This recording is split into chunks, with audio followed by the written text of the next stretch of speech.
gaano ka pa kaobserbanteng lalaki. Minsan hindi mo talaga matukoy kung gusto ka ba ng babae o hindi. Kasi iba magmahal ang babae hindi laging bulgar, hindi laging deretsahan, pero sa likod ng katahimikan may senyales at kung matuto kang basahin ito, mapapalapit ka sa katotohanan. Kaya sa video na ito, ibubunyag natin ang 5 senyales na gusto ka ng babae, kahit hindi niya inaamin. Ang pagiging lalaki sa modernong panahon ay hindi lang tungkol sa panlabas na anyo, kundi sa lalim ng pag-unawa mo sa sarili, sa mundo, at sa mga babae. Bilang isang lalaki na naglalakad sa landas ng stoicismo, alam mong ang emosyon ay hindi dapat pinapangunahan ng kilos, ngunit hindi ibig sabihin nito na bulag ka sa mga palatandaan. Kung gusto ka ng isang babae, hindi niya laging sasabihin ito.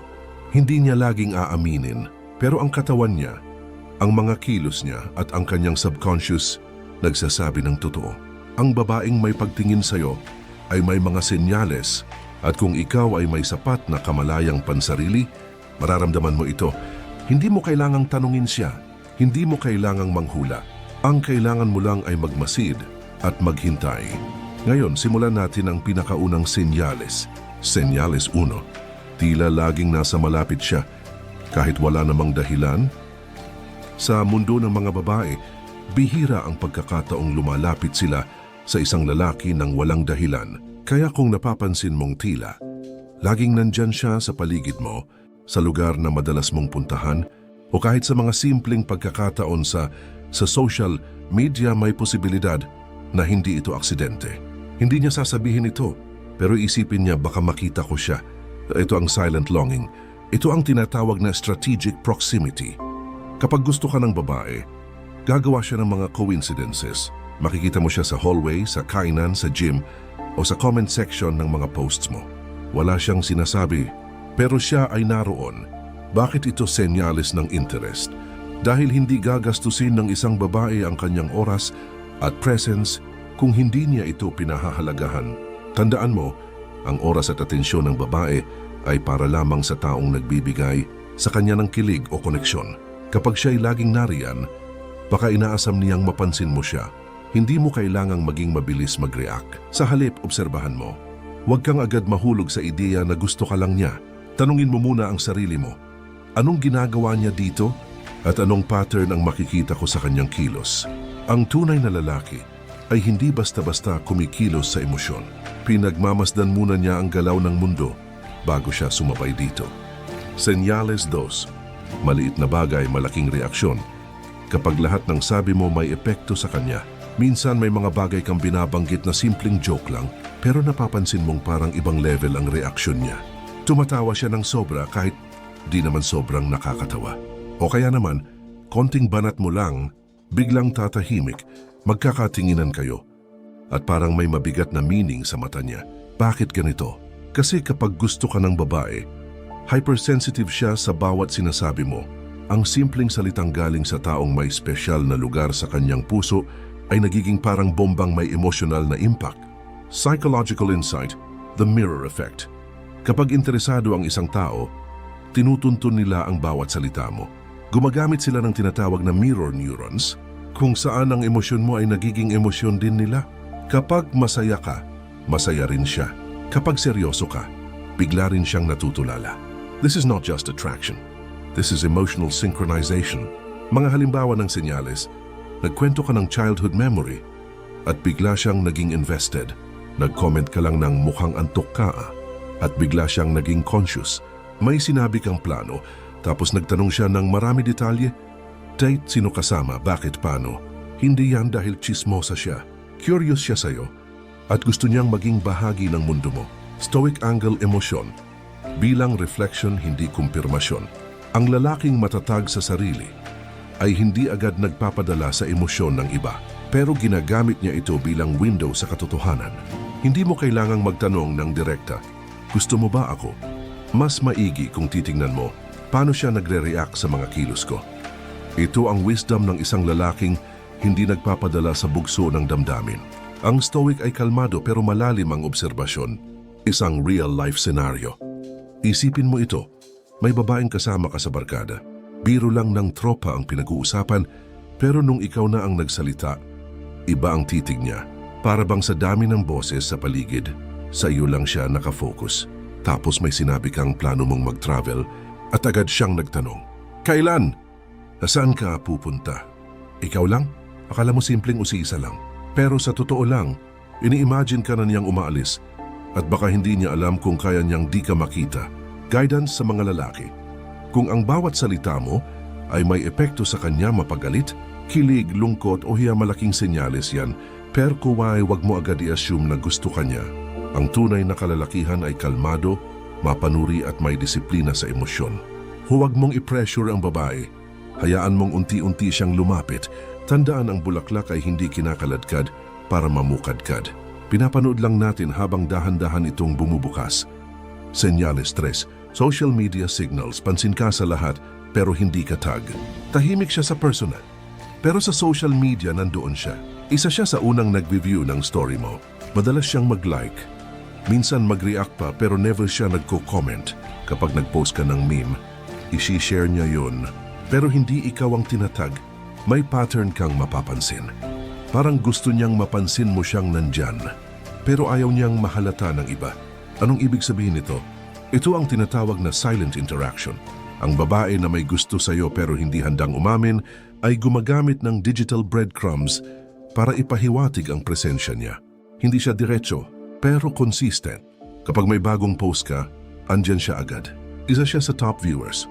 Hindi siya nawawala. Kapag may cryptic quote ka, bigla siyang magla-like, parang may alam siyang hindi sinasabi. Pero never siyang magpapakita ng lantaran. Pero bakit ganito? Dahil sa loob-loob niya. Gusto ka niya pero may mga dahilan kung bakit hindi siya ready maging obvious. Baka taken ka, baka may pride siya, baka iniisip niyang baka hindi mo siya gusto, o baka gusto ka lang niya in silence. Ang babae ay intuitive. Hindi lahat ng kilos niya ay pakitang tao, pero lahat ng subtle moves niya may ibig sabihin. Stoic perspective, obserbasyon, hindi desperasyon. Ang lalaking stoic ay hindi reactive. Hindi niya tinitignan ang bawat like bilang invitation, pero may disiplina siyang obserbahan ang pattern. Kapag paulit-ulit ang senyales, hindi na siya nagdududa. Alam niyang may iniisip ang babae. Pero hindi siya gumagawa ng assumptions, lalo na kung wala pang malinaw na kilos. Hindi siya nagmamadali. Katulad ng isang mandirigmang nagmamasid sa labanan bago umatake, ang stoic na lalaki ay nananatiling alerto pero kalmado. Mga tipikal na senyales sa social media. 1. Viewers list. Laging siya ang nauuna o palaging andun. 2. Quick reactions. Nagre-react siya minsan kahit wala pang 1 minute. 3. Quote match. Kapag may hugot ka, bigla siyang magpo-post din ng something related. 4. Indirect messages. May mga post siya na parang may patama at ramdam mong ikaw yun. 5. Mutual circling. Pareho kayong di nag-uusap pero parang nagkakaintindihan online. Paalala sa kalalakihan, kung ang babae ay consistent sa ganitong kilos, malaki ang tsansa na may nararamdaman siya. Pero kung ikaw ay tunay na grounded, hindi mo ito gagamitin para mag-take advantage. Sa halip, ito ay isa lamang sa maraming senyales na titingnan mo. Tandaan, hindi lahat ng presence ay invitation, pero lahat ng consistency may pinanggagalingan. Ang tunay na lalaki ay hindi naghahanap ng validation mula sa social media, pero marunong siyang magbasa ng intensyon sa gitna ng katahimikan. Senyales 4. Nagiging iba siya kapag ikaw ang kaharap. Napansin mo na ba? Sa harap ng ibang tao, masaya siya. Kalog palaban, walang pakialam sa paligid. Pero kapag ikaw na ang kausap niya, parang biglang nahihiya, tahimik, o di kaya ay mas maingat sa kilos niya. Ito ang tinatawag na shift in presence. Hindi ito dahil sa takot, kundi dahil sa emotional awareness. Alam niya na iba ang dating mo sa kanya. Ramdam niya ang tension at sinasalo niya ito. Mula sa lakad-lakad lang, tila naging catwalk. Kapag gusto ka ng babae, biglang nagiging conscious siya. Kapag dumadaan ka, biglang inaayos niya buhok niya. Kapag magsasalita siya, parang may filter ang bawat salitang lalabas. Kapag tinitigan mo, iiwas agad ng tingin pero hindi aalis sa tabi mo. Minsan parang iniiwasan ka pa nga. Pero sa totoo lang, hindi niya alam paano kontrolin ang sarili niya kapag nariyan ka. Psychological insight. The self-awareness trigger. Kapag ang isang babae ay attracted, nagiging alerto ang utak niya sa bawat galaw niya. Kahit subconscious lang ito, ramdam niyang may tension kapag kaharap ka. Kaya kahit wala ka pang ginagawa, nagkakaroon siya ng micro-reactions. Mapapansin mong tumatahimik siya kapag ikaw na ang nagsalita. Nahuhuli mo siyang tumitingin sa'yo pero mabilis ding iiwas. O kaya naman, biglang nagiging clumsy siya kapag nasa paligid ka. Hindi yan kahinaan. Isa yan sa pinakamatitinding senyales na may nararamdaman siya dahil ikaw lang ang kayang baguhin ang natural niyang flow. Stoic reflection. Kapag ang mundo ay tahimik, doon ka makikinig. Ang lalaki na rooted sa stoicism ay hindi basta nadadala sa surface behavior. Ang mga taong tahimik sa paligid natin, minsan sila ang pinakamaingay sa loob. Kaya kapag napansin mong iba ang kilos niya sa harap mo, huwag mo itong balewalain. Minsan ang katahimikan ay isang uri ng sigaw. Minsan ang pag-iwas ay isang uri ng paglapit. Senyales 5. Nagiging support system mo siya kahit hindi mo hiningi. Ito ang senyales na hindi napapansin ng karamihan. Pero sa mata ng isang lalaking observant, ito ay matibay na indicator.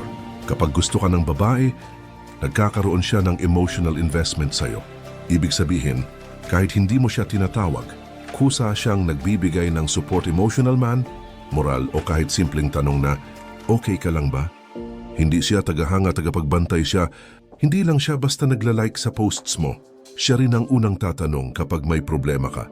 Siya ang magko-comment ng encouragement sa mga bagay na pinagdadaanan mo. At kung may hindi magandang nangyari sa'yo, siya ang unang magsasend ng stay strong o nandito lang ako ha.